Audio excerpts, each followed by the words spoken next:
بسم الله الرحمن الرحيم، والصلاة والسلام على رسول الكريم. ازيكم يا حبايبي؟ عاملين ايه؟ يا رب تكونوا بخير. النهارده هنعمل فيديو جديد.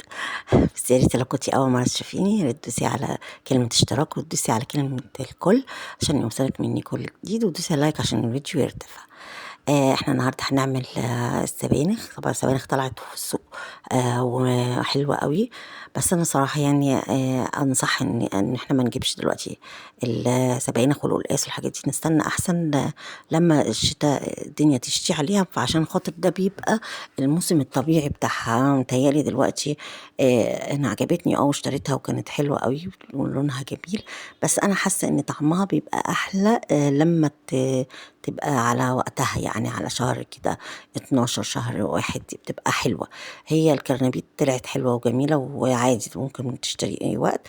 لكن السبانخ متهيألي إن أحلى إن تستني شوية لما ينزل يجي وقتها، اللي هو بينزل الشتاء، زي السبانخ أو الكرنبيط أو أسفل القلقاس.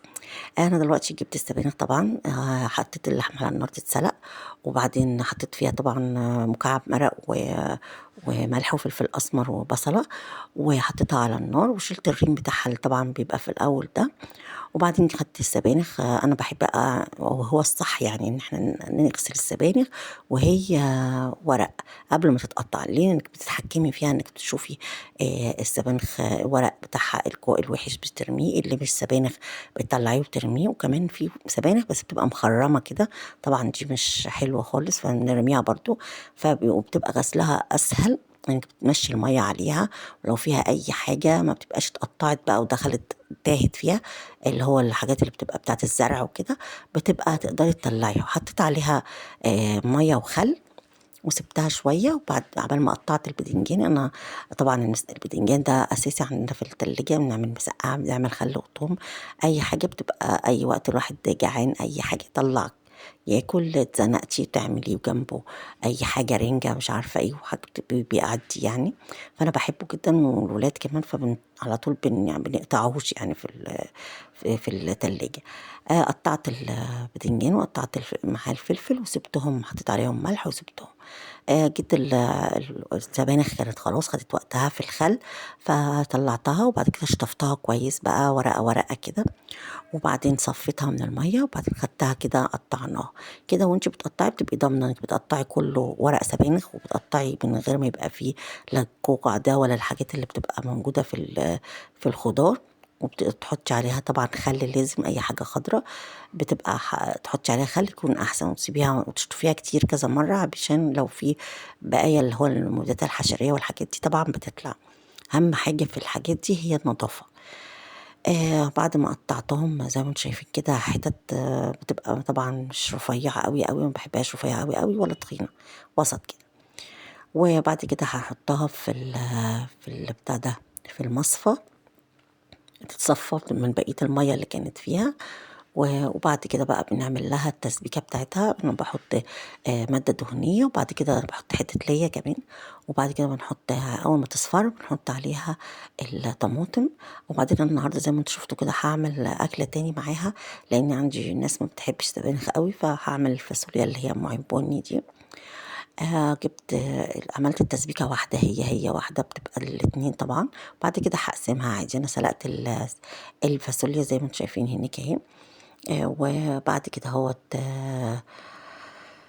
حطيت التسبيكة على النار، وقشرت التوم بقى بتاع الطشة اللي أنا بعملها. طبعا بنحتاج كزبرة، حزمة كزبرة حلوة كبيرة كده، وبنحتاج توم.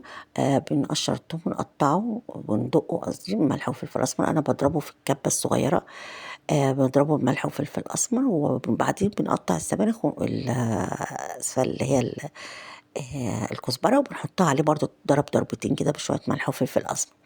في الوقت طبعا قسمت التسبيكة بتاعة الصلصة علشان أعمل الأكلتين. وبعدين حطيت السبانخ في الحلة.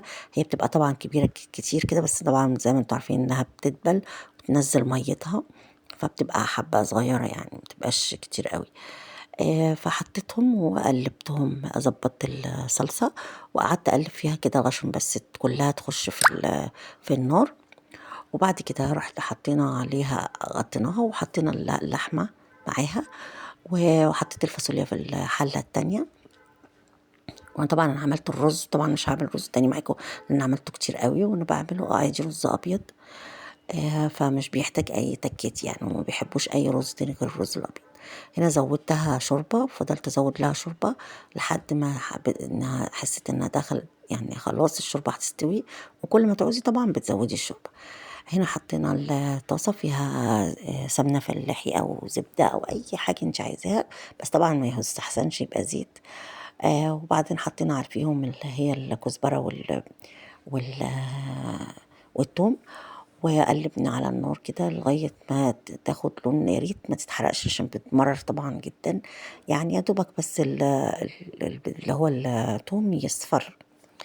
وبعدين أنا باحط فيها مكرونة شعرية، في بيحطّوا فريك وفي بيحبّوا يحطّوا رُز، وأنا باحب أحط حبّة مكرونة شعرية بتبقى حلوة أوي، ولمّا استوت بقت هي دي شكلها، وكلوها هتدعوا لي بالهنا والشفا، والسلام عليكم ورحمة الله وبركاته.